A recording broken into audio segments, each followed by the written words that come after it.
그러면 5번부터 한번 해보는데요. 예, 오늘 풀 문제가 5번 이쪽에 문제가 좀 많이 어렵습니다. 그래서 그 답을 찾자면 주제, 요지, 제목 문제니까 답을 찾자면 찾는 게 그렇게 어렵지는 않은데 우리가 지금 공부하는 게 비단 답 찾기만 하는 건 아니잖아요. 가장 핵심을 두고 있는 건 글의 주제를 찾는 거예요. 그 다음에 글이 어떻게 전개되는지 그 양식을 이해하는 것. 그 다음에 그러니까 여러분도 계속 제가 얘기하지만 도입, 전개, 결론을 염두에 두고 그 다음에 글이 어떻게 흘러가는지 그 다음에 글의 주제가 뭔지를 좀 잘 생각하면서 보시고 오늘이 이제 두 번째 시간인데 2강에서는 이 도입, 전개, 결론 그 다음에 주제와 하위 진술로 이루어지는 지문의 첫 번째 도입부의 두 가지 특성에 관해서 같이 공부를 해볼 거거든요. 자, 그렇게 맞춰지고 나면 나중에 뭐 이제 문제 푸는 연습들을 많이 해가면서 그대로 적용만 하시면 뭐 무난하게 시험 잘 볼 수 있지 않겠습니까?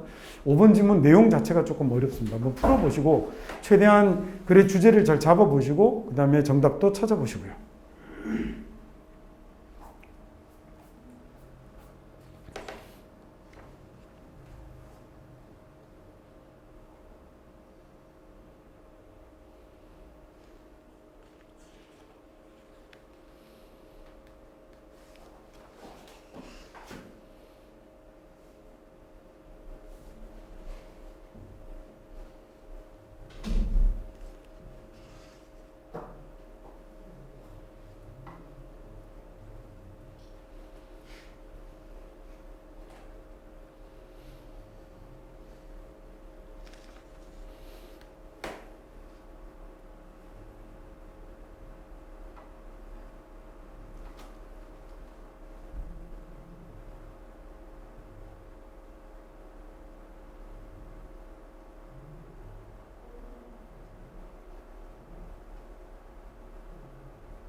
같이 한번 볼까요? 지문 자체가 굉장히 어렵죠. 내용을 이해하기가. 그래서 이 정도 수준이 그래도 이렇게 주제 문제로 나오면 괜찮은데 얘는 주제 문제였는데도 불구하고 정답률이 꽤 많이 낮았어요. 근데 주제 문제이니 망정이지 이걸 가지고 만약에요 빈칸 문제를 만든다 이러면 이제 돌아버리는 겁니다. 그러면 그래서 한번 일단 같이 한번 보죠.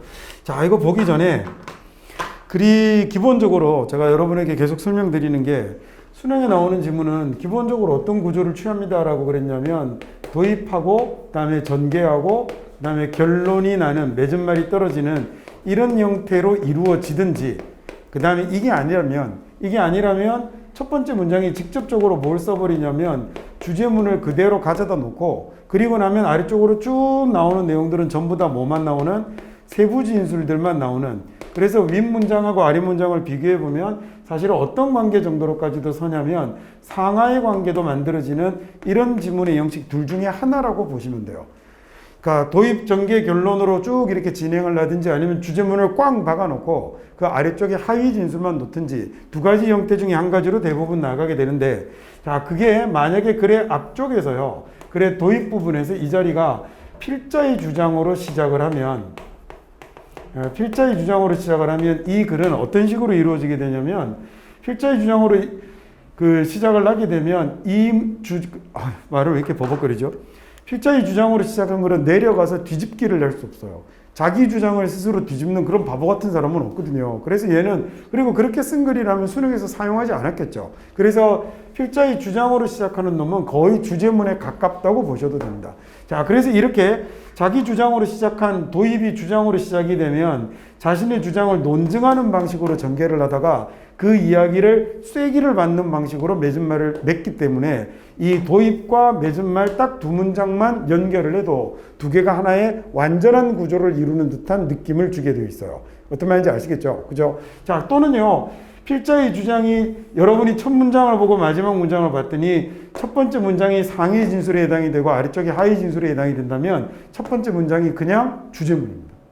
그러니까 주제문이고 그냥 그대로 정답이 되어버리는 거예요. 다른 걸 별로 생각할 필요가 없는 거죠. 자, 그래서 이 질문 보시면요. 첫 번째 문장에 뭐라고 시작을 하고 있냐면 도입부에 we argue that 우리가 주장하는 건이라고 해서 지금 시작하면서 자신의 주장으로 시작을 하고 있거든요. 그럼 얘가 주제문이 될 가능성이 대단히 높죠.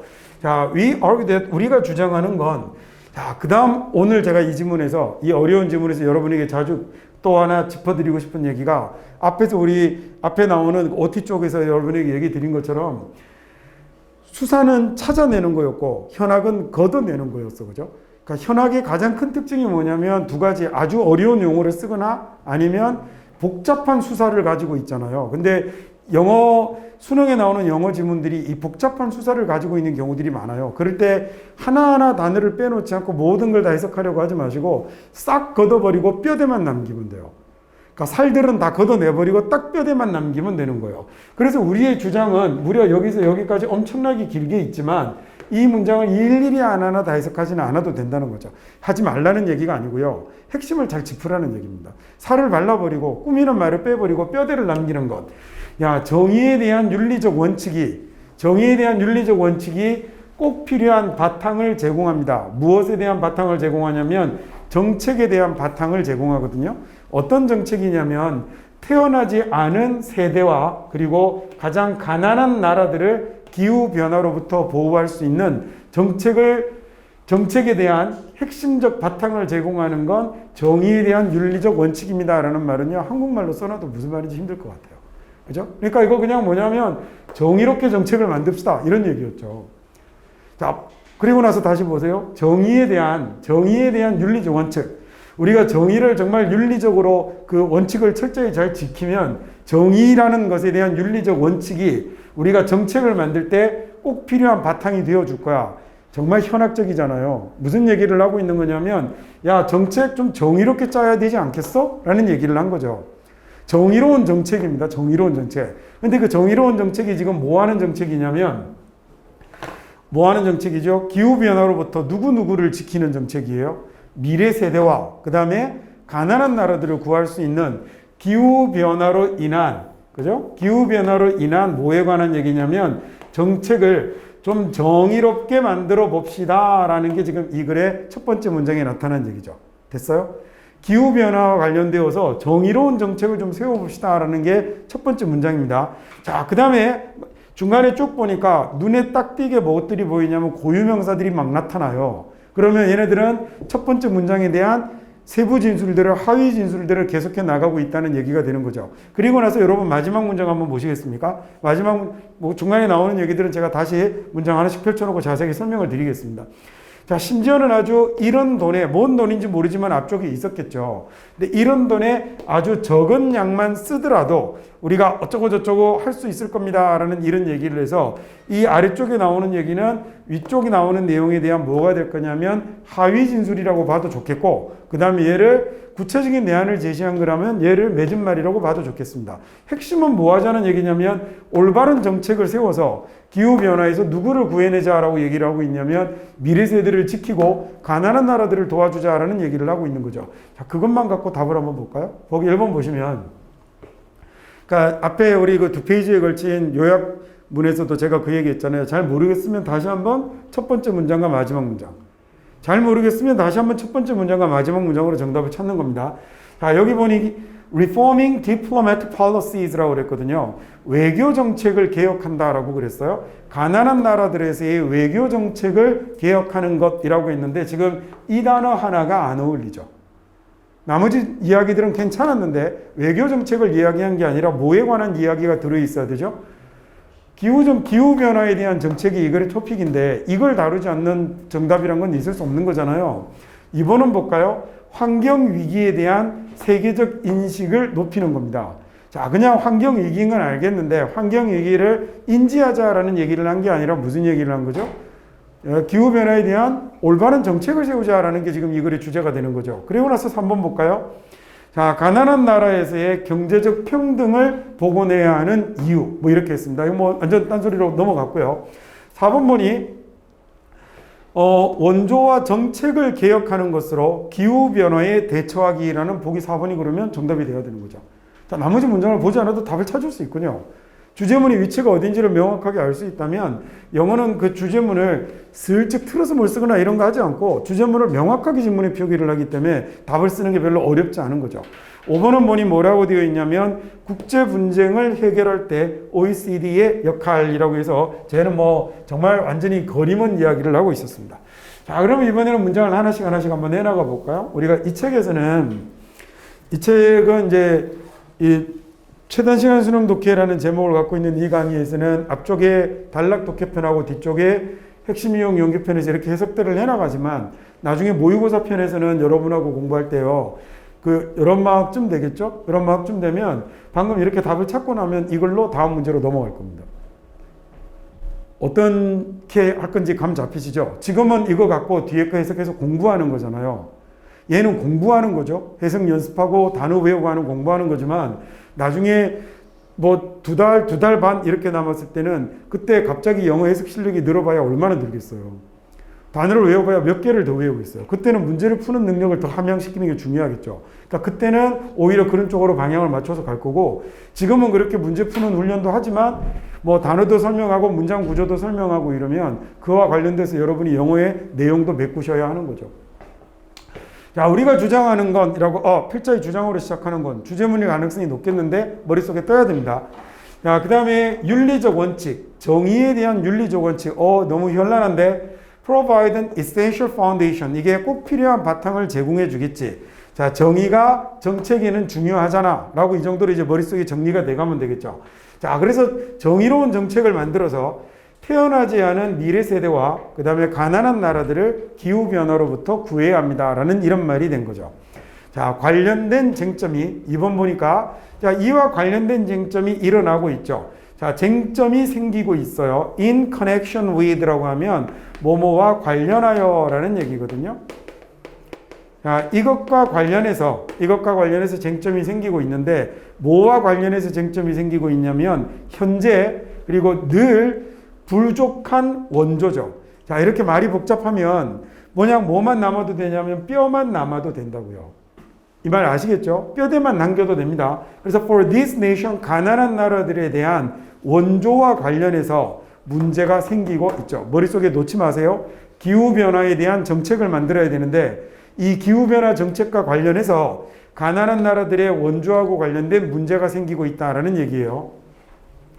이러고 이제 끊어져 버려서요. 뭐에 맞서서라는 얘기니까, 뭐뭐에 직면해서라는 얘기니까 사실 여기서 여기까지는 이제 안 봐도 부수적인 얘기가 되겠죠. 뭐와 관련된 문제가 일어나고 있냐면 이 가난한 나라들의 원조 정책과 관련해서 문제가 생기고 있다는 것만 알면 되겠거든요. 그리고 나서 뒤에 볼까요? 해석을 저는 하겠습니다.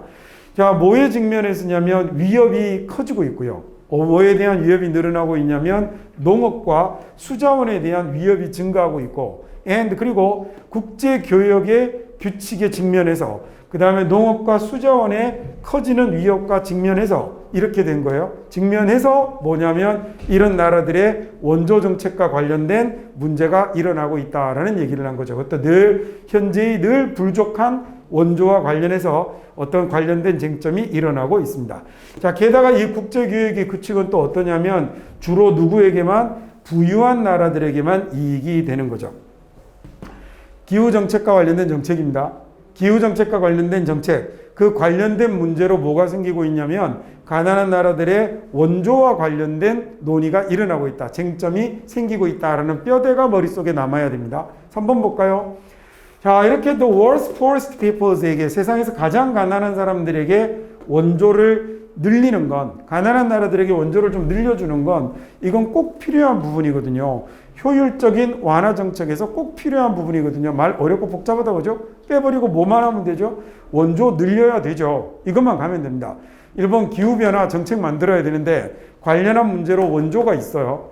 기후변화와 관련해서 원조 문제가 있는데 원조 늘려야 합니다. 원조는 늘려야 하는데 20%예요.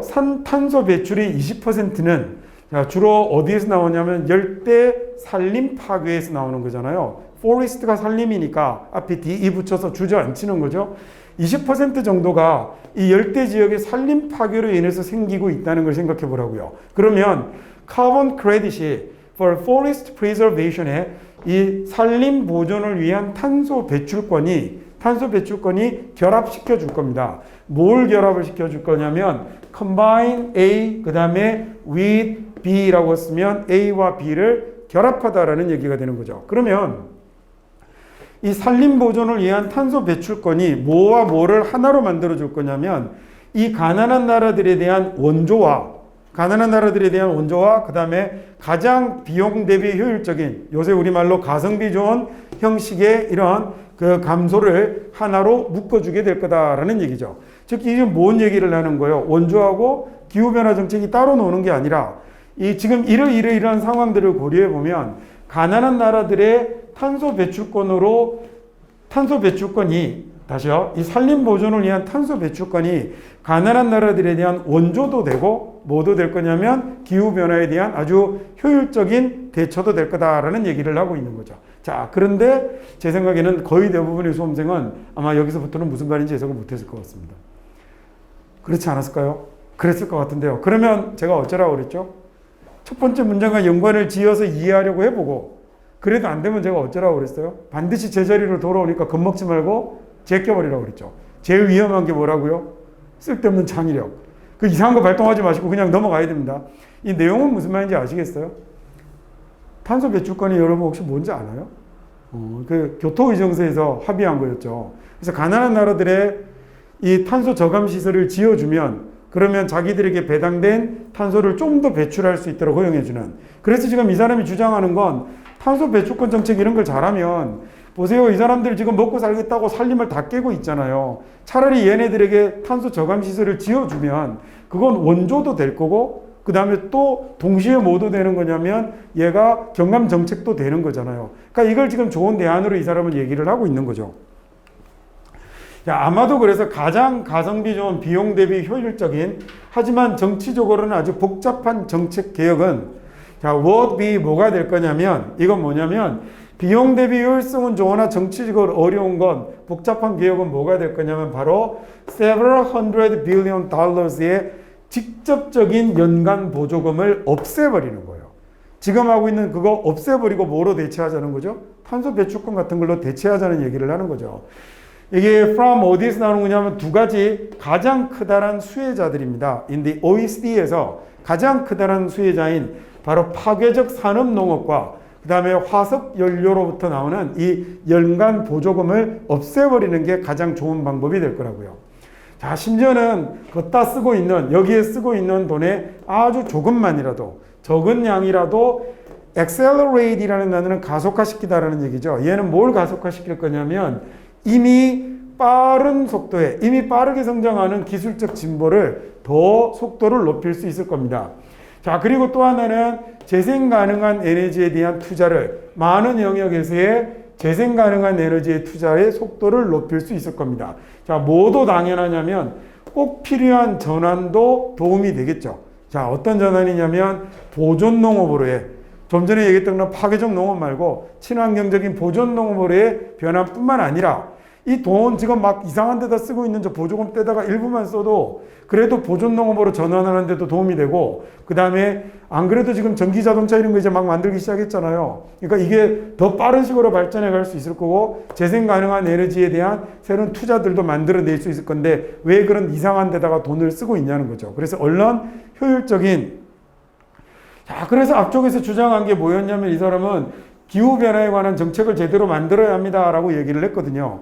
그래서 이 기후변화하고 관련된 쟁점이 이 정책과 관련된 쟁점이 바로 뭐가 되는 거냐면 이 못 사는 나라들에 대한 원조가 되고 있는 건데 이 정책이 문제가 있어요라고 이 사람은 문제 제기를 하는 거죠. 그래서 그거 어떻게 해야 되냐면 탄소 배출권 같은 이런 정책을 세워야 하고 그 다음에 그게 이런 결과를 가지고 오게 해줄 겁니다라는 얘기를 하고 있는 거죠.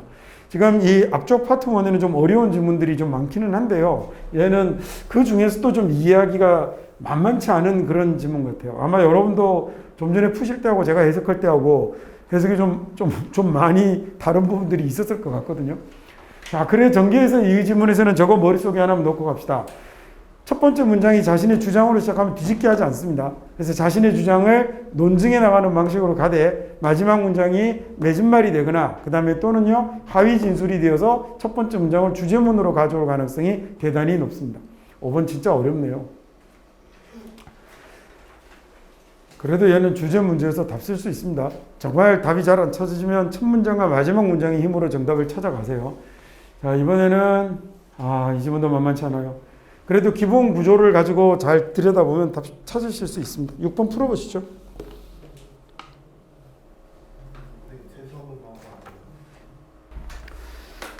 6번 문제는 앞에 5번 문제하고 조금 다른 게 이게 두 가지 5번과 어울러서 수능에 가장 많이 나오는 패턴이에요. 우리가 좀 전에 5번에 봤던 건 첫 번째 문장인 도입 부분이 뭘로 시작을 했냐면 필자의 주장으로 시작을 했던 거죠. 이게 도입 부분이 이렇게 시작이 되면 또는 얘가 직접적으로 얘는 이렇게 시작이 되면 두 가지가 된다고 그랬어요. 하나는 도입 전개 결론의 형태로 이어지든지 도입 전개 결론보다는 맺은말이란 말이 더 좋은 것 같아요. 자, 이렇게 되면 얘하고 합치면 딱 두 개의 문장이 이어지는 것 같은 그런 느낌이 든다고 그랬습니다. 자, 그 다음에 얘가 직접 주제문이 되면 아래쪽으로는 전부 다 세부 진술들만 놓이는 거여서 마치 상, 하 같은 이런 느낌이 들기도 한다고요. 자, 근데 지금 이번에 나오는 이 6번 문제 같은 경우는 여러분이 읽어보시면 앞쪽에 나의 주장이 아니라 남의 얘기가 나오죠. 그죠? 그래서 이게 도입 부분에 필자의 주장이 나오는 게 아니고 이 부분이, 지우고 다시 쓸게요. 자, 시작하는 부분이 만약에 이게 남의 주장으로 나오면 다른 사람의 주장으로 나오는데 이 자리가 주로 뭐가 많이 나오냐면 아주 오래된 생각이나 그 다음에 다수의 견해 이런 것들이 많이 나옵니다. 오래된 생각, 그 다음에 사회적 통념 이렇게 해볼까요? 비슷비슷하긴 얘기겠지만 그 다음에 다수의 견해 이런 말들이 나오게 되면 얘네들은 이 부분을 도입으로 시작을 했을 때 자, 도입 부분이 이렇게 되면요. 그 다음에 쭉 전개해서 그 다음에 맺은말이 나오는 형태로 물론 갈 텐데 이렇게 갈 때 이 가운데 들어있는 전개되는 자리에서 사용되는 핵심적인 내용이 바로 뭐가 되는 거냐면 얘가 비판하고 반박하는 겁니다. 자, 논리를 전환하는 거죠. 앞쪽에서 나왔던 이야기에서 이야기를 틀어버리는 방식을 취하게 되고요. 도입 부분이 이런 내용으로 나오게 되면 자, 그러면 이 경우는 첫 번째 문장의 주제문이 될 수 없는 거죠. 그죠? 그래서 가운데 내려가는 이 전환 장치가 있는 부분이 뭘로 쓰이게 되는 경우는 있냐면 주제문으로 쓰이게 되는 경우는 있겠죠. 자, 이럴 경우에는 내려가서 사실 여기다가 뭐 맺은말을 다시 쓰거나 이럴 수 있는 공간이 없어요. 수능은 길이가 긴 게 아니잖아요, 지문이. 그래서 얘는 조금 전에 이 부분만으로 보자면 좀 전에 필자의 주장으로 시작하는 글의 두 번째 해당이 되는 위가 상하로 이루어지는 이런 형태로 이루어지는 거죠. 여기서부터 어떤 말인지 아시겠죠? 여기서부터 따져서 보자면 남의 주장이나 오래된 생각이나 사회적 통념이나 다수의 견해 이런 걸로 도입이 돼서 내려가면 터닝 포인트가 생겨요. 이야기의 전환점이 생기고 그 자리에서 비판, 반박, 논리 전환을 가하게 되는데 다음에 여기를 만약에 위를 싹 지워버리고 만약에 본다면 이렇게만 가지고 본다면 여기서부터 다시 뭐가 되냐면 방금 우리가 앞에 5번 문제에서 봤던 구조가 되는 거죠. 즉 이렇게 이 부분이 필자의 주장이 되고 그 다음에 전개, 맺은말이 있는 형태가 되거나 이 부분이 필자의 주장이 되고 하위 진술만 있는 형태가 되거나 이런 모양으로 이루어진다는 거예요. 수능에 나오는 지문이 20개 정도 중에 16개 정도는 5번 스타일하는 6번이에요. 그러니까 거의 대부분이 5번의 형태로 되거나 6번의 형태로 이루어지니까 앞쪽을 시작할 때 이게 나의 주장으로 시작하는지 아니면 어떤 그 타인의 견해로 오래된 사회적 통념 이런 것들로 시작하는지를 놓치지 않고 잘 가리는 게 지문을 읽어갈 때 그 지문에 전개되는 양태를 이해하는 데 크게 도움을 주죠. 이게 아니면 어떤 사회적 현상으로 시작합니다. 자, 그리고 그건 분석을 목적으로 하는 글인데 너무 글을 쓰려고 하는 의도가 아주 또렷하기 때문에 딱 보면 금방 잡아낼 수 있는 형태가 되죠. 대부분 주제요지 제목을 잡아서 풀어야 되는 문제들이 다 5번 유형, 즉 제가 얘기했던 도입부가 필자의 주장으로 시작하거나 아니면 6번 유형 도입부가 남의 주장이나 다수의 의견에 오래된 생각, 사회적 통념 이런 것들로 시작을 하게 되죠. 자, 여기 보시면 그래서 일부 사이콜로지스트들이요, 일부 심리학자들이 뭐라고 믿냐면 통찰력이란 이렇게 하고 있죠. 자, 통찰력이란 뭐라고 그랬냐면 문제를 재구조화하는 것의 결과이다라고 얘기를 했어요. 자, 그 다음에 after 뭐하고 난 뒤냐면 그 정체기를 겪고 난 뒤인데 사람이 뭐라고 믿어지냐면 너무 집중하는 과거의 경험에만 집중해서 딱 꼼짝달싹 못하고 갇혀버리는 이런 정체기를 보내고 난 뒤에 문제를 재구조하는 것의 결과가 통찰력이다라고 얘기했습니다. 제 현장 무슨 말인지 모르겠죠, 그죠?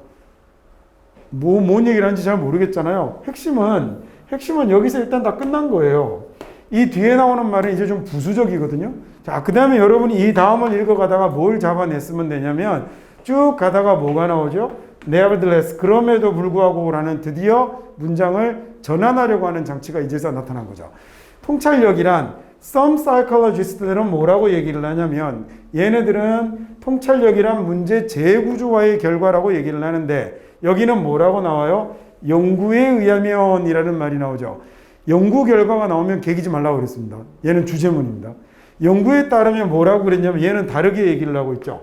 똑같은 구조를 갖추고 있는데 위에서는 통찰력이란 문제를 재구조화하는 것이다 라고 얘기를 했는데 아래쪽에서는요 통찰력이란 뭐의 결과이다 라고 얘기하죠. 그냥 일반적인 분석적 사고의 결과로 생기는 거야 라고 얘기를 하네요. 그리고 나서 아래쪽에 나오는 얘기는 소위 뭐가 됐냐면 마지막 보니까 그렇게 아하 하는 경험을 문제를 해결하는 순간을 만들어내게 되는 거여서 이건 얘가 아니고 A가 아니라 B야 라는 이 자리가 뭐가 될 거냐면 글의 주제문이 되는 거겠죠.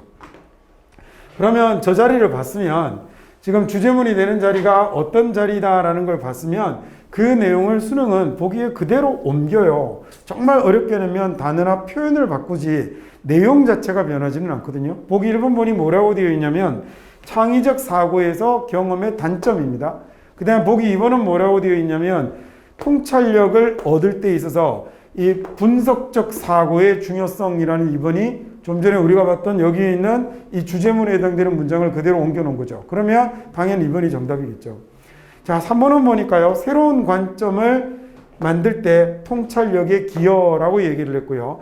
자, 4번은 필요성인데 여러분 separate A from B라고 하면 A와 B를 구별하고 떼어 놓는 거죠. 그러면 통찰력과 분석적 사고를 분리할 필요성인데 오히려 얘는 그러면 반대 진술이라고 봐야죠. 자, 다음 마지막 5번은요.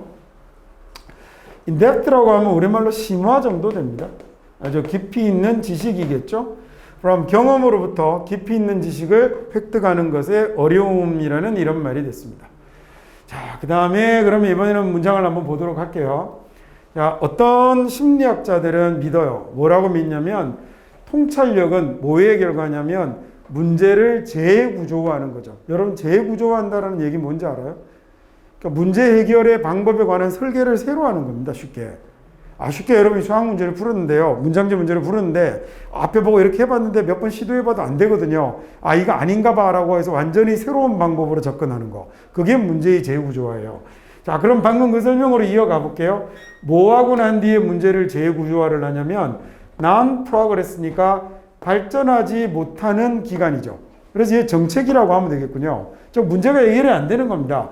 정체기를 보내고 난 뒤에 문제를 재구조화하면서 통찰력을 얻게 된다라고 얘기하네요. 야, 그런데 이 정체기에서는 이렇게 된 거죠. 정체기에서는 이 사람이 뭐라고 믿어지냐면 너무 집중했다. 과거의 경험에. 옛날에 문제 풀던 방식으로만 생각을 했던 거죠. 그래서 게스트 꼼짝달싹 못하고 갇혀버리는 겁니다. 문제가 안 풀리는 거죠. 자, 그랬더니 새로운 방식이 매너라는 단어 조심하세요. 예의 예절 아니고 방법입니다. 다른 단어로 바꾸면 way 되는 거고요. 예의 예절이라는 단어는 매너 뒤에 뭐가 있냐면 s가 하나 더 붙어 있어요. 그러면 얘는 예의 예절이 됩니다. 그래서 어떤 문제를 제시하는 새로운 방법은 갑자기 발견이 되는 거죠. 자, 그래서 문제를 재구조화하니까 처음에 안 풀려서 문제를 재구조하니까 새로운 방법이 발견이 된 거잖아요. 그래서 지금 뭐라고 하냐면 다른 길로 이끌어가게 되는 거죠. 해결책입니다. 여태까지 예상하지 못했던 해결책으로 나아가게 되는 거겠죠.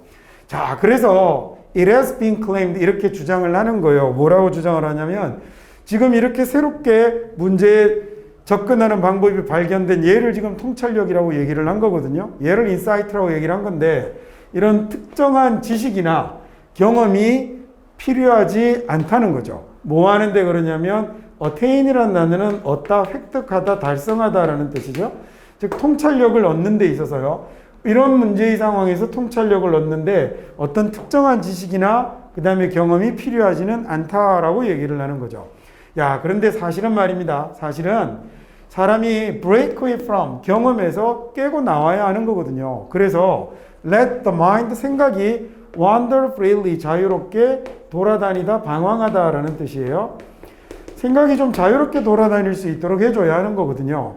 야, 그럼에도 불구하고 라는 말로 얘를 딱 논리를 전환하는 이 자리가 중요한 내용이 되는 거겠죠. 앞쪽에 반박당할 사람들의 이야기가 나왔으니까 그 사람들이 이야기에서 이야기를 전환하는 부분을 놓치면 안 되는 겁니다. 그리고 얘가 만약에 문장 삽입 문제면 딱 5번 자리가 딱이죠. 딱. 문장 삽입 문제는 이런 자리에 문장을 뽑는 거거든요. 아무거나 하는 게 아니라 대명사 뭐 이런 걸로 찾는 게 아니라 요즘 문제들은 이런 글의 논리적 흐름과 관련이 있는 부분의 문장을 빼서 제자리를 찾으라고 합니다. 자, 그리고 늘 얘기하지만 연구 결과는 계기는가 아니라고 그랬습니다. 연구 결과는 글의 주제문입니다. 그래서 실험 연구에 따르면 통찰력이란 실제로는 문제의 재구조에서 오는 게 아니라 그냥 평범한 일반적인 논리적 사고의 결과물이다라고 얘기를 하는 거죠. 그리고 이 얘기에 대한 추가 진술이 여기서 이어지는 거 아니겠습니까? 어떤 문제의 재구조가 일어나죠. 왜 일어나냐면 unsuccessful, 성공하지 못한 시도 때문에 수학 문제 못 풀었으니까 재구조화를 하는 거잖아요. In solving the problem, 문제를 해결할 때 실패한 시도 때문에 재구조화를 하는 거거든요. 그건 그래서 새로운 정보가 being brought이 들어오게 만드는 거죠. 문제를 재구조하면 당연히 새로운 정보가 들어오게 되죠. 그 사람이 생각을 하는 동안 다른 정보가 들어오게 될 거고, 이 새로운 정보가 그러면 어디에로 이끌게 되냐면, 어디에 기하게 되냐면 완전히 다른 관점으로 나아가게 만드는 거죠. 뭘 발견하는? 해결책을 발견하는. 그래서 뭘 만들어내게 되냐면 아하 하는 이런 경험을 하게 만드는 겁니다 라는 얘기가 됐죠. 자, 그래서 지금 이 지문 아까 얘기한 것처럼 앞쪽에 나오는 some psychologist들의 이야기가 나왔을 때 some psychologist라는 말을 보고 일단 수상하다 여겼어야 돼요. 그리고 글을 읽어 내려가다가 nevertheless라는 말을 보면 아, 그럼 그렇지. 통찰력이란 얘가 아니라 이렇게 바뀌어 나오는 거고 얘를 글의 주제문으로 봤어야 하는 거죠. 그렇죠? 그리고 이 아래쪽에 나오는 내용은 지금 이 실험 결과가 밝혀놓고 있는 이 이야기에 대한 보충 진술이 되는 거겠죠. 형태가 어떻게 됐는지 아시겠죠? 얘들의 이야기 논리가 뭔지를 이만큼 설명하다가 이야기를 틀어서 반박하고 있는 겁니다. 그거 아니고 그냥 일반적인 논리적 사고임을 이야기하고요. 그 다음에 여기에 대한 추가 진술을 이쪽에 내놓고 있으니 여기 nevertheless가 들어있는 이 문장의 이야기를 정답으로 택하시면 되는 거였던 거죠. 자, 이번에는 7번 문제를 한번 풀어보세요. 7번 문제는 안 어렵거든요. 되게 쉽습니다. 그래도 글의 전개를 보면서 내용을 잡으려고 한번 해보세요. 우리 이거 파트 1에서 목표는 그거거든요. 답 찾는 것보다.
자, 얘는 안 어렵죠, 그죠? 그럼 지문을 같이 한번 보기로 하겠습니다.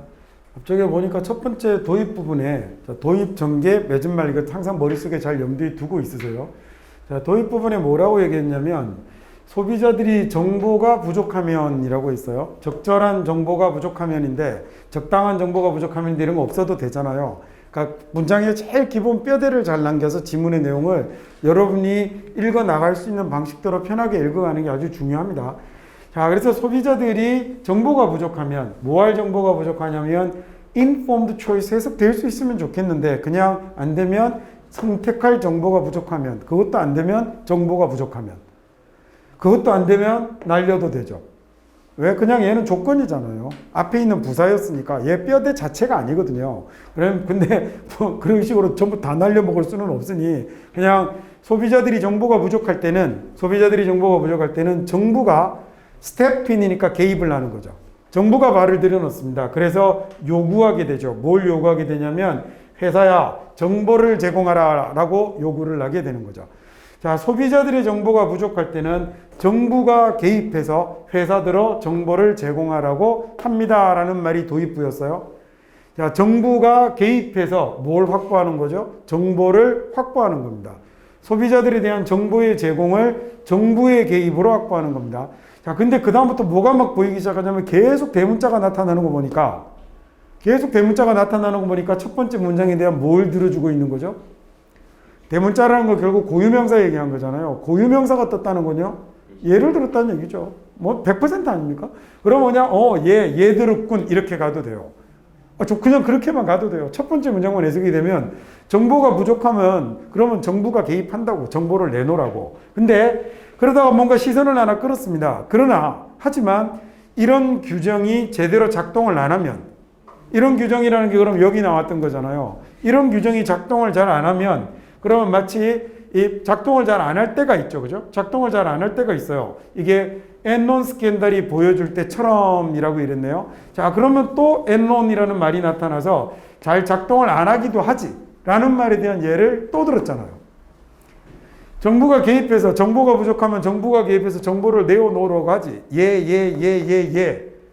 그죠? 다 예를 든 것 같아요. 그러더니 하지만 이게 제대로 작동을 안 할 때가 있지. 그렇죠? 그러더니 또 엔론으로 예를 들고 있는 겁니다. 그러면 이제 마지막 문장 보니까 뭐라고 되어 있어요? 그러면 새로운 규정이 도입되기도 하지. 끝난 거군요. 이 새로운 규정은 뭐 하도록 도입이 되는 거냐면 정보의 신뢰도를 높이기 위한 그런 그 설계가 되어 있는 새로운 규정이 도입이 되는 거지. 이런 업계 용어가 와꾸라는 이상한 말이 나오더니 틀딱 짜였죠. 그죠? 정부가 개입해서 정보를 요구하는데 예를 들어줬죠. 근데 이게 가끔 안 통할 때도 있기는 해. 그때는 또 그걸 보완한 새로운 규정이 나오는 거지라고 글을 마무리를 지은 겁니다. 보기 1번 보니까 그래서 뭐라고 되어 있냐면 재정적인 충고죠. 더 나은 시장의 이익을 위한 재정적인 충고 아닌 것 같습니다. 2번 보니까 새로운 비즈니스 기회의 등장이죠. 그 다음에 3번 보니 윤리적인 주식 투자군요. 믿을 만한 기업들을 위한 윤리적 주식 투자. 중간에 주식 이야기 자꾸 나왔던 걸로 만든 복이겠죠. 자, 4번은 진실을 드러내는 거군요. 진실을 드러내는 것. 이게 바로 뭐냐면 시장의 신뢰성을 위한 푸시가 되는 거죠. 그죠? 진실 공개입니다. 저게 정보 공개잖아요. 보기 4번이 답인 것 같은데요. 자, 마지막 5번에 inflated figures라고 하면 inflate이라는 말이 무슨 말이냐면 얘가 부풀리다라는 뜻이에요. 자, 숫자를 부풀렸군요. 그래서 왜 통화량이 부푼 걸 뭐라 그래요? inflation이라고 하잖아요. 통화량 팽창을. 자, 이게 driving force라고 하면 몰고 가는 힘이니까 동력이라고 하면 될 것 같아요. 뭐에 대한 동력이냐면 투자를 위한 동력, 부풀린 숫자라고 됐습니다. 자, 이번엔 전체 해석을 다시 한번 가보기로 하죠.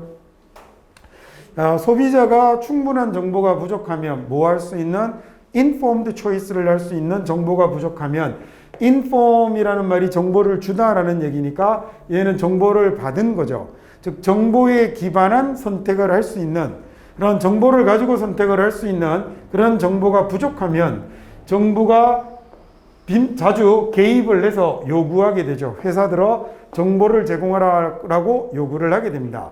자, 그래서 미국에서는 하는 말은 이제 1번 문장을 머릿속에 넣어야 합니다. 도입 부분을 머릿속에 넣고 서로 비교해 가면서 보면 무슨 말인지 이해하기 쉽다고 그랬죠. 우리 모두는 어디에 익숙하냐면 mandatory nutritional information에 mandatory는 모를 수 있어요. 그러면 우리는 뭘 볼 수 있는 거죠? 영양 정보를 볼 수 있죠. 얘 어디에 놓여 있는 거냐면 식품에 놓여 있는 식품에 부착되어 있는 영양 정보를 볼 수 있죠. 이 식품에 부착된 영양 정보가 뭐예요? 사람들이 올바른 정보를 보고 올바른 판단을 할 수 있도록 정부가 야 정보 공개하지 라고 해서 라벨에 붙인 걸 얘기하는 거잖아요. 그러면 이제 다 이해가 다 끝난 거죠. mandatory라고 하면 얘는 필수의 또는 강제의라는 이런 얘기가 됩니다. 자, 그래서 필수 영양 정보 이렇게 해석이 되는 거였군요. Securities and Exchange Commissions는 이런 거 제발 해석하지 마요. 이런 거 그냥 지나가도 돼요. 커미션은 뭐 이렇게 읽어도 되고 A는 이래도 좋고. 자, 얘네들이 뭐 하는 거냐면 모니터하는군요. 자, 미국의 주식시장을 모니터하는 이 커미션은요. forces가 되고 동사가 되고 여기가 목적격 보호가 된 거겠죠. 자, 뭘 강제하냐면 회사가 충족시킬 것을 강제하는 거죠. 뭘 충족시키냐면 특정한 보고 조건들을 충족시킬 것을 강제하는 겁니다. before 뭐 하기 전이냐면 얘네들의 주식이 등재되기 전에 어디에 등재되냐면 exchange에 등재가 되는군요. 주식이 등록되기 전에 야 니네들 필수 보고서 써내야 돼 라고 시킨다는 거죠. 자, 예를 들어서 뉴욕 스탁 엑스체인지 같은요. 뉴욕 증권거래소인데 얘가 거래소거든요. 엑스체인지가. 자, 그래서 엑스체인지의 거래소에 등록이 되기 전에 라는 이런 말이 된 거죠. 자, 역시 일본하고 똑같은 얘기죠. 정부가 개입해서 정보를 공개할 걸 요구를 하는 거죠. 4번 볼까요? 야, 이런 보고가 보장해 주는 거죠. 보장하는 데 도움을 주죠. 확실하게 하는 데 도움을 주죠. 어떤 거냐면 private investors가 개인 투자자들이 have reliable information, 믿을 수 있는 정보를 가지게 하는 거군요. 어떤 정보냐면 자기들의 투자 결정에 기반을 둘 이런 정보를 가지게 하는 거겠죠. 자, 그러나 말입니다. 그러나 이런 규정이 적절히 작동을 안 하기도 해요. 이런 규정이 적절히 작동을 안 하기도 해요. 뭐처럼이냐면 엔론 스캔들 때처럼 2001년도에 엔론 스캔들이 명확하게 보여주는 것처럼요. The oil trading company였던 엔론이 cooked its book을 했죠. 자, 이거 무슨 말인지 알만한 수험생이 전국에 10,000명 중에 하나는 될까? 어차피 다 모르거든요. 이거 제 최악은 뭐예요? 책을 요리해 먹고 이러면 제일 안타까운 거잖아요. 자, 이 엔론이라는 회사가 뒤에 내용 보면 감 잡을 수 있죠. 뭐 한 거죠? Overstate profitability라고 했으니 이익을 부풀렸죠. 그죠? 이익을 과다 진술했죠. 어디에서? 필수 보고서에서 이익을 부풀렸던 겁니다. 여기서 북은 장부거든요. 그리고 쿡이라는 장부를 요리하다라는 말은 우리나라 사람들은 뭐라고 얘기하냐면 분식회계를 하다라고 얘기를 해요. 그 분식이라고 할 때 분이 뭐냐 얼굴에 바르는 분이거든요. 그러니까 회계장부를 분발랐다라는 얘기예요. 보기 좋게 가짜로 이렇게 아주 이익이 많이 나고 있는 것처럼 처리하는 예전에 그 배우가 그 분식회계를 어마어마하게 해가지고 회사가 그 모양 그걸로 이제 쪼개지고 박살이 났던 건데 엔론이 똑같은 짓을 한 거죠. 자, 그래서 장부를 조작하다라는 얘기입니다. 장부를 조작해서 이익을 부풀렸던 거죠. 야, 그랬더니 그 결과는 뭐의 결과냐면 엔론에 이어지는 재정적인 붕괴죠. 잘 모르겠으면 어떻게 하면 돼요? 엔론 붕괴의 결과는 이라고 이렇게 하면 되죠. 뼈대만 남겨도 됩니다. 핵심만 짚어도 됩니다. 자, 그렇게 엔론이 장부 조작을 했다가 망했는데 이 엔론이 망한 결과로 생겨난 건 뭐였냐면 새로운 규정이 도입이 되었다는 거죠. 이 새로운 규정은 설계된 규정인데 뭐 하도록 설계되었냐면 신뢰성을 더 개선하도록 설계된 거죠. 정보의 신뢰성을. 어떤 정보가 된 거냐면 회사들이 반드시 대중들에게 공급해야 되는 이 정보의 신뢰도를 개선하도록 만들어진 규정이 재차 도입이 되었습니다라는 얘기가 된 거죠. 어떻게 읽었어야 하는지 알겠죠? 첫 번째 문장을 보고 예를 드는데 야, 그러다가 이렇게 되면 정말 뼈대가 되는 문장은 이렇게 해서 도입, 전개, 맺은말로 딱딱딱 순서대로 이어져 가고 있는 거죠. 그리고 계속 보면서 모든 단어를 다 안 빠뜨리고 다 읽어야 되는 건 아니구나라는 생각을 여러분이 해보셨으면 좋겠어요. 그래서 정말 뼈대만 잘 가지는 거, 그 다음에 도입부에 기반해서 이 독해를 여러분이 주도적으로 잘 해나가는 거, 이런 거 생각해서 이렇게 좀 보시면 좋지 않을까 싶습니다. 자, 그러면 이번에는 8번 문제를 한번 풀어보시겠습니까?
여기가 이제 도입부가 될 텐데, 도입부를 다 읽고 나면 그 다음에 이제 ABC 중에서 우리 뒤에 가서 유형편 할 때 다시 자세하게 얘기했지만 A부터 보지 마세요. A로 이어질 가능성 거의 없으니까 B나 C로부터 보는데, B의 이제 그러나 같은 이런 논리 전개 장치를 보면 싱글 카피가 중요하다라고 했는데, 앞쪽에는 그럼 싱글 카피가 하찮은 것 같은 느낌을 주는 말이 와야 되는 거겠죠. 그걸로 B의 순서를 결정할 수 있다면 쉽게 주어진 문장에서 B로 넘어오는 걸 보겠군요.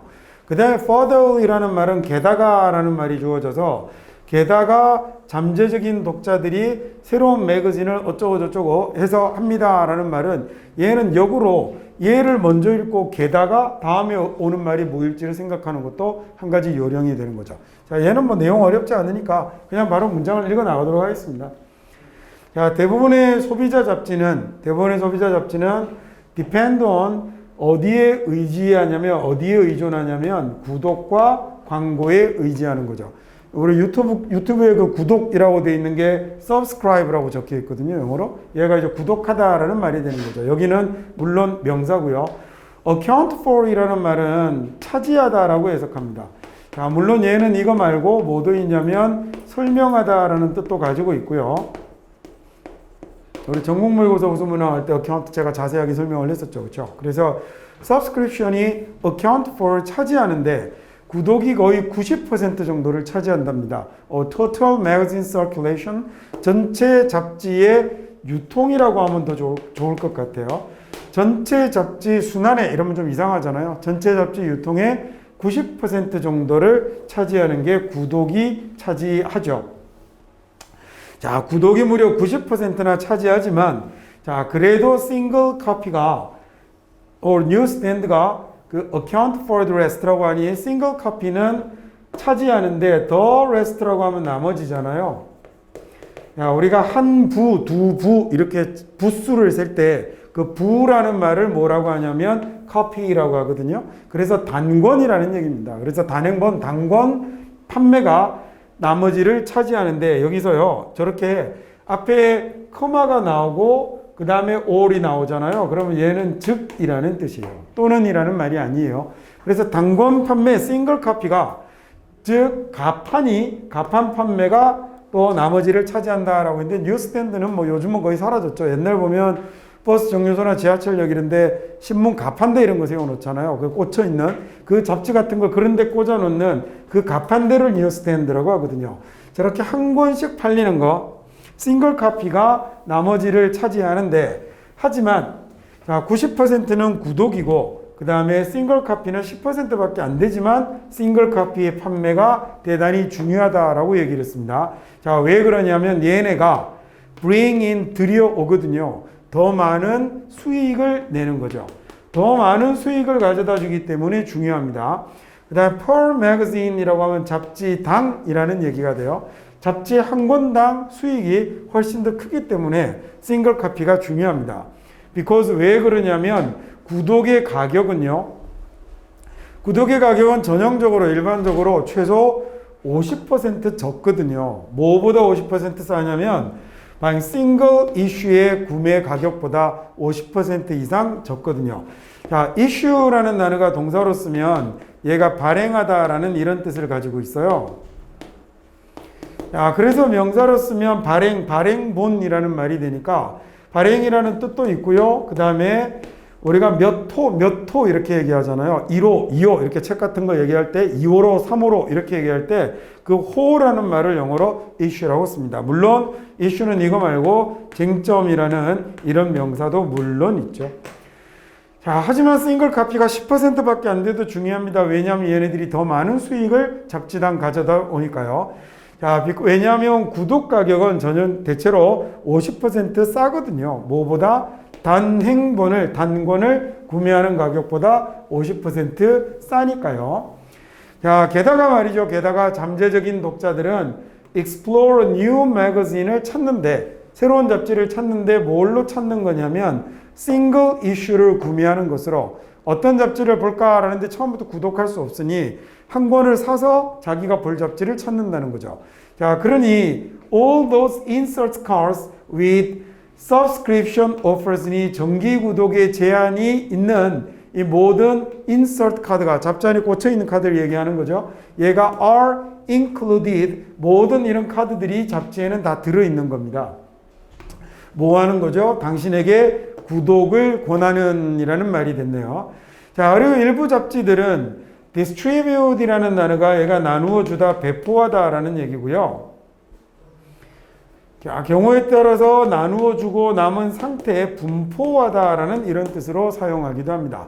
자, only, 오직 뭐에 의해서만 배포가 되냐면 그 some magazine들은 구독으로만 배포되기도 하는군요. 그 다음에 professional or trade magazine은 전문지겠죠. 전문지나 업종지가 되는 건데 얘네들은 전문화된 잡지예요. and 그래서 종종 발행이 되는 게 이 전문 협회에 의해서 발행이 되기도 하고요. 얘네들은 대체로 feature이라는 단어는 특징이라는 뜻도, 특징으로 하다, 그 다음에 특집으로 다루다 이런 동사로 쓰는 거겠죠. 자, 뭘 특징으로 하냐면 대단히 타겟이 있는 광고죠. 대단히 타겟층이 있는 광고를 특징으로 한다라는 얘기입니다. 여러분 뭐 너무 당연한 거 아니겠습니까? 전문지면, 일반 생활 잡지면 무슨 광고든 들어올 수 있겠지만 여러분 골프 잡지라고 생각해 보면 거기다 농구화 광고를 하지는 않을 거 아니에요. 아주 딱 정해져 있는 타겟층의 광고를 가지고 있는 거겠죠. 자, 그 다음에 예를 들어서 콜롬비아 저널리즘 리뷰 같은 경우는 우리식으로 얘기하자면 언론 비평 뭐 이런 건데요. 자, 이런 잡지는 누구를 향해서 마케팅되어 있냐면 전문 언론인들에게 마케팅이 되어 있거든요. 얘들에게 딱 고정이 되어 있고, 그리고 아주 소수의 광고는 누가 있냐면 뉴스 오거니제이션이나 언론 비평지니까, 아니면 책 발행인들이나 출판사라고 해도 되겠고요. 또는 다른 것들 아주 소수의 광고만을 가지고 있는 거죠. 자, 일부 매거진들은 컨슈머 리포트 같은 이런 몇몇 매거진들은 얘네들은 뭘 향해서 일을 하는 거냐면 뭘 걸고 일을 하는 거죠? 객관성을 향해서 일을 하는 거여서, 그래서 아예 뭘 갖고 있지 않냐면 광고를 갖고 있지 않습니다라는 이런 말이 됐습니다. 컨슈머 리포트는 아시나요? 여기 이제 미국에서 나오는 소비자 잡지인데 좀 진짜로 어떤 상품이나 이런 것들에 대한 평가가 아주 객관적인, 신뢰할 수 있는, 그래서 저도 가끔씩 물건 살 때 참고하기도 합니다.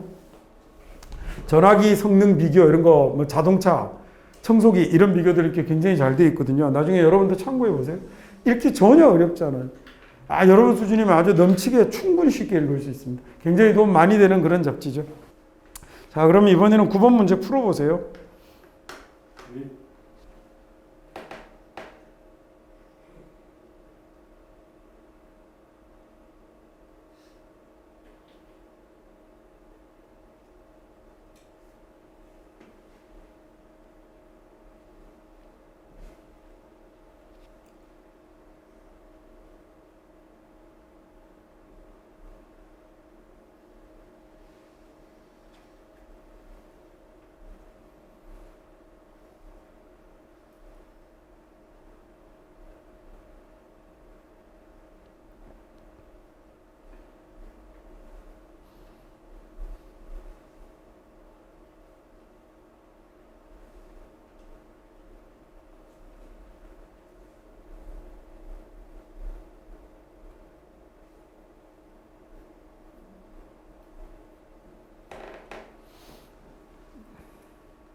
이번 문제는 진짜 쉽죠, 그죠?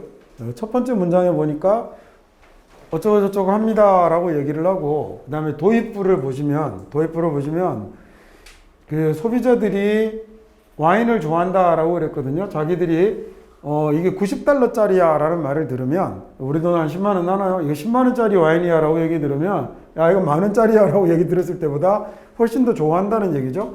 자, 그러더니 그 다음 쭉 내려가서 보시면 제일 마지막 문장을 봤더니 뭐라 되어 있냐면 10배 더 비싼 와인이 어쩌고 저쩌고 그래도 몇 등밖에 안 되던데 라는 얘기 보니, 첫 번째 문장이 도입 부분이 주제문이라고 하면 아래쪽은 뭘로 맞춰졌죠? 매진말이 아니고 하위 진술로 끝나버렸죠. 그럼 첫 문장이 그냥 그대로 주제문인 거예요. 그리고 아래쪽으로 이제 하위 진술이 된 거죠. 자, 그러면 얘는 뭐 그렇죠. 보기 2번이 그러면 이 문제의 정답이 돼야 되는 거네요. 아주 단순한 문제에 해당이 됩니다. 자, 소비자들은 like bottled wine, 와인을 더 좋아하는데요. 자, 만약에 자기들이 들어요. 뭐라고 듣냐면 그 비용이 90달러다. bottle 한 병에 90달러다라는 얘기를 들으면 더 좋아하죠. 뭐보다 그러냐면 자기들이 듣는 거죠. 그게 10달러다라고 얘기를 들을 때보다 이게 100달러짜리야 라고 얘기를 들으면 훨씬 더 좋아합니다. 자, 그 다음에 믿음인데 어떤 믿음이냐면 이렇게 된 거죠. 그래서 그 와인이 더 비싸다라는 믿음은 이렇게 돼서 얘가 주어가 된 거군요. 와인이 더 비싸다라는 믿음이 turn on이라는 말은 불을 켜다라는 얘기잖아요. 뭘 켜냐면 뉴런을 켜는군요. 뉴런 뭔지 아시죠? 수학책 아닙니다, 이거. 자, 그 다음에 여기서 이제, 그래서 그 믿음이 뭘 켜냐면 뉴런에 불이 들어오게 하는 겁니다. In the medial, or biofrontal cortex라는 말은 어려우니까 커마 찍고 설명을 내놓고 있죠. 그래서 저런 커마를 뭐라 그래요? 동격이다라고 얘기를 하는 거잖아요. 그리고 저희는 뭐 당연히 지문에는 아까 여기 보면 이렇게 쓰여져 있었고, 그래서 여기에 불이 켜지는데, 자, 그래서 얘가 어디냐면 영역인데요. 뇌의 영역이죠. 뭐하고 관련이 있는? pleasure feelings하고 관련이 있는 뇌의 영역에 불이 켜진다라는 얘기입니다. 내가 마시고 있는 와인이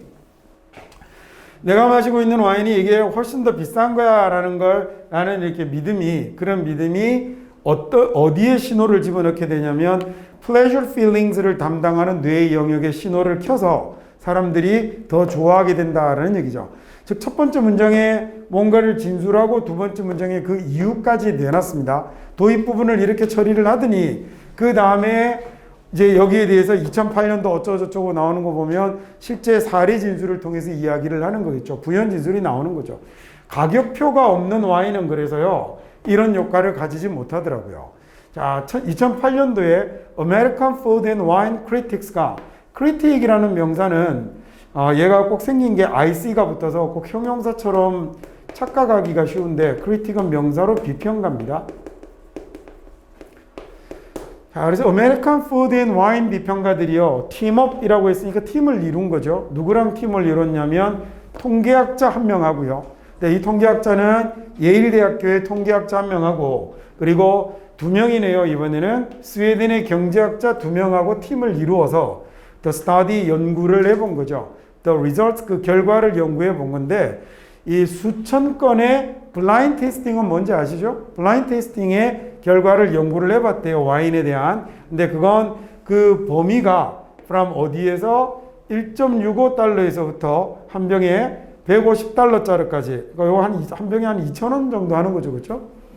그러니까 쓰레기서부터 그다음에 아주 고급스러운 와인까지에 대한 이 블라인드 테이스팅의 결과를 연구를 한번 해봤더니 말이죠. 이 사람들이 알게 된 건 they can't see the price tag. 이 사람들이 가격표를 볼 수 없었을 때는, 이게 얼마짜리인지 와인 가격을 알 수 없었을 때는 사람들이 prefer이라는 말은 선호하다, 더 좋아하다라는 얘기잖아요. 그래서 뭐를 더 좋아하냐면 cheaper 와인을, A를 더 좋아하더군요. 그 다음에 뭐뭐보다, B보다, 즉 더 비싼 와인보다 더 싼 와인을 좋아하더군요 라던 자리에서 여러분 하나 조심하실 게, 보다라는 말에다가 뭘 쓰고 있죠? to를 쓰고 있어요.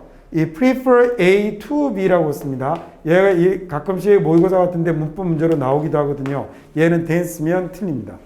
prefer이라는 동사는 소위 라틴어 비교급이라고 얘기를 해서 prefer이나 그 다음에 또 뭐가 있냐면 prior 같은 단어요. 그 다음에 뭐 superior이라는 이런 단어 여기까지 이제 안 내려갈 겁니다.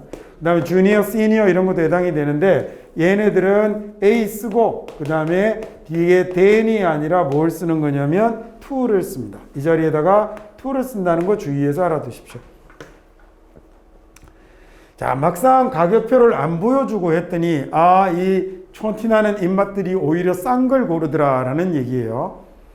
그 다음 6번 문장은요. 그래서 experts taste는 이 전문가들의 입맛은 그래도 전문가들의 입맛은 어디로 들어갔냐면 적절한 방향으로 들어가더군요. 그래도 전문가들은 좀 다르더군요. 자, 이거 동사를 강조하는 누가 앞에 붙은 거예요? 그래서 전문가들의 입맛은 그래도 적절한 방향으로 가더군요. 걔들은 더 좋아했습니다. 와인을 더 좋은 그리고 더 비싼 와인을 잘 골라냈던 거죠. 더 좋아했는데 가격표 없으니까 일반인들은 오히려 싸구려 와인을 더 선호했다라는 얘기죠. 하지만 그 차이가 거의 인지할 수 없는 별 차이를 둘 수 없는 정도에 불과했던 거죠. 자, 와인인데 어떤 와인이냐면 10배 더 비싼 와인이에요. 다른 것보다 10배 더 비싼 와인이 랭크 됐군요. 전문가들에 의해서 고작 7점 더 높은 점수를 받았을 뿐인 겁니다. on a scale, 스케일이 척도라는 뜻이잖아요. 척도, 잣대, 규모 이런 말이 되는 건데 1에서 100까지의 척도에서 자, 와인 먹고 점수를 1점에서 100점까지 매기는 건데 10배나 더 비쌌지만 점수는 실제로는 7점밖에 차이가 안 나더라라는 이런 얘기가 된 거죠. 자, 그 다음에 그래서 이 지문 같은 경우는 여러분이 보시면 앞쪽에 첫 번째 문장에 이러이러한데 그게 왜냐면이라고 이유까지 해서 도입 부분을 마치고 그 다음에 아래쪽으로는 여기에 대해서 어떤 사례 진술로 앞쪽에 나왔던 이야기를 보충하는 형태로 글을 쓰고 있어서 이 도입 부분에 나왔던 이야기를 정답으로 택하면 되는 거였죠. 그래서 보기 2번이 이 문제의 정답이 됐을 겁니다.